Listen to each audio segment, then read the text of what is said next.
Ricardo Gutiérrez Chávez tiene 3 libros escritos, ha hecho muchos prólogos, ha hecho muchos artículos, obviamente, porque él es periodista, y se ha especializado en escribir sobre temas inquietantes, como la masonería, como una logia, como ahora el tema de hoy será otro y que les va a gustar a ustedes.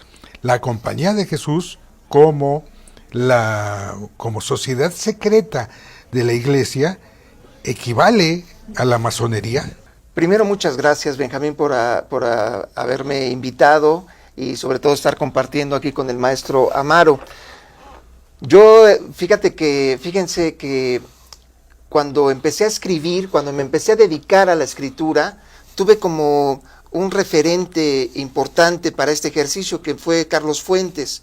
A Carlos Fuentes le escuché un día decir que hay que quitarle la nata al día, que el ejercicio del escritor no tiene que ver nada más con la inspiración o esta evocación de hadas que vienen a tocarte, que te sacan las palabras del espíritu. Me di cuenta que no era tanto así. Me di cuenta que tenía que ver con disciplina, y Carlos Fuentes le llamaba quitarle la nata al día con levantarse disciplinadamente a las 6 de la mañana y empezar a escribir. Casi desde la cama, irse a la computadora y empezar a escribir. Y eso me ayudó muchísimo. De tal manera que, por ejemplo, ahorita estoy produciendo un libro al año. Un libro los libros que estoy escribiendo tienen mucho que ver con investigación. Entonces, para elegir el tema, yo también me aboco a algo que aprendí también acá en mi paso por el periodismo, que es, uno tiene que escribir de lo que sabe, de lo que entiende, porque improvisar muchas veces pues nos quita autenticidad o nos quita genuinidad con el público. Entonces, habrá que escribir de algo. Y yo, bueno, como lo he expresado aquí en otras ocasiones, pues yo ingresé a la masonería desde muy joven, ya casi 33 años que tengo en la masonería. Decidí el tema a partir de lo que yo estaba experimentando en la vida, que era propiamente mi paso por la masonería. Mi primer novela trató de eso, trata de la iniciación masónica, y después quise darle un giro, hablar acerca de la historia de México, que la masonería tiene mucho que ver con eso. Entonces, aunque el segundo libro no tiene que ver exclusivamente con masonería, pero obviamente si voy a tratar temas del siglo XIX, pues me apoyé mucho en eso. Y este tercer libro que ahorita estoy promocionando, que de hecho es la primera entrevista que hacemos para este libro, lo cual agradezco muchísimo, este libro tiene que ver también con masonería, y es la relación de la masonería con la Iglesia Católica. Entonces encontré como un pretexto, como una parte conductual de esta narración, encontré a la Compañía de Jesús, a los jesuitas, porque me di cuenta que dentro de la masonería había jesuitas.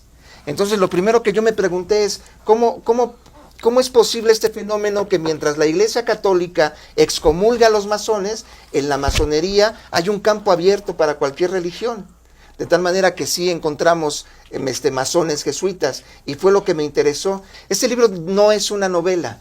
Aquí ya quise buscar otro género. Parece ensayo. Es un ensayo, es correcto. Histórico. Así es. Uh-huh. Yo lo que estoy utilizando acá es comenzar con el tema de los mitos. Lo que hice fue sacar una relación de una leyenda masónica que se relaciona muy bien con el tema, porque es a partir de la construcción del Templo de Salomón. Y yo lo que hago precisamente es darle estructura teórica a mi libro a partir de 2 linajes.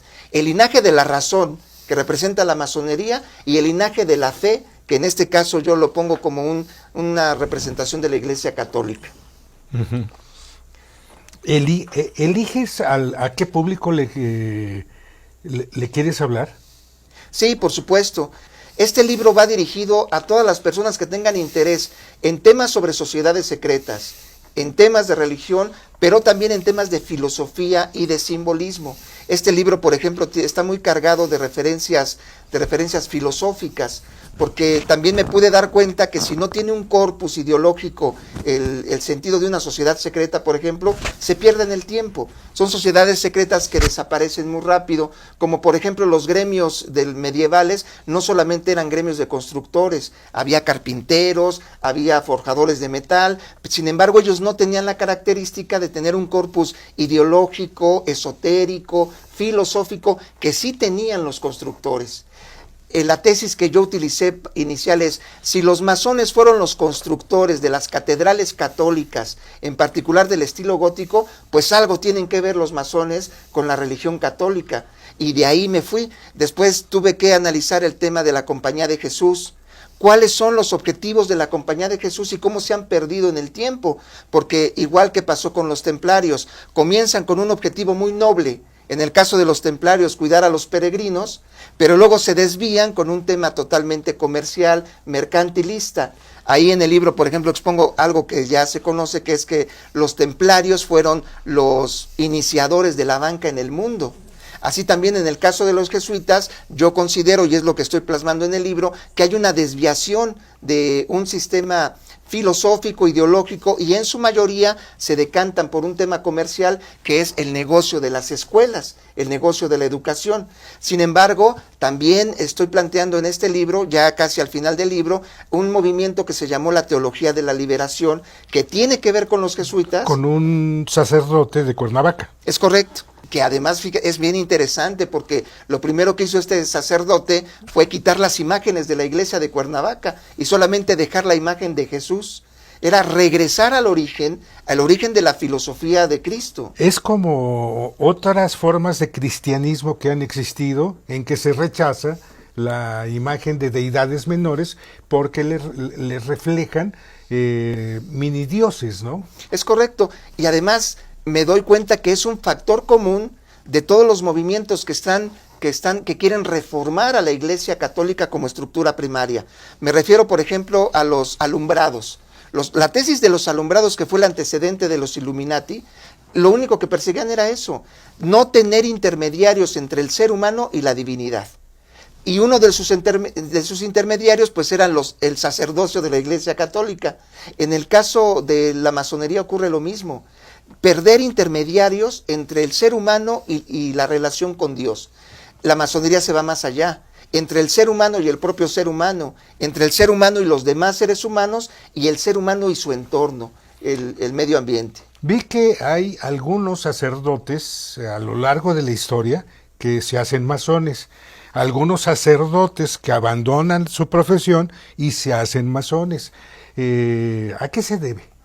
En primer lugar, con que la masonería no restringe el acceso de cualquier religión a sus filas. Ajá. A diferencia de la Iglesia Católica, que todavía permanece la bula papal de excomunión. Entonces, esta predisposición que tienen algunos sacerdotes católicos hacia la masonería, pues primero, pues sí, obviamente renuncian, pero encuentran un sentido filosófico que ya, desde mi punto de vista, se ha perdido en el sacerdocio de la Iglesia Católica. Me explico rápidamente. Yo, cuando voy a una iglesia, trato de ubicar 4 animales sagrados: el águila, el león, el toro y un ángel. Estos 4 animales sagrados tienen una representación esotérica muy profunda, pero cada vez que yo le pregunto a un sacerdote qué significan, noto que no tienen el referente histórico, simbólico, filosófico de esos elementos. Lo que me dicen es: pues son los 4 evangelistas. Sí, pero ¿qué hay más? Nada más eso. Entonces, cuando las personas que están imbuidas en la religión católica descubren el asunto esotérico de la masonería, más que esotérico, simbólico, pues se dan cuenta que todos los elementos en la religión católica tienen que ver con algo antiguo mucho más profundo. Y yo creo que tiene que ver esa predisposición. Te platico rápidamente una anécdota. Le pregunté a un masón acerca de mi libro, estábamos platicando de mi libro, y me dice: oye, pues yo soy católico y sé que estoy excomulgado. Y le fui a preguntar al sacerdote, a mi sacerdote, si había algún problema. El sacerdote le dijo: bueno, pues ha habido hasta papas masones, entonces pues tú síguele por ese camino. Muy bien, pues ¿dónde podemos comprar tus libros? Muchas gracias, Benjamín. Y qué buena pregunta, porque el proceso creativo de hacer un libro pues atraviesa por eso también, por la parte de la comercialización, que es donde los escritores pues más le sufrimos.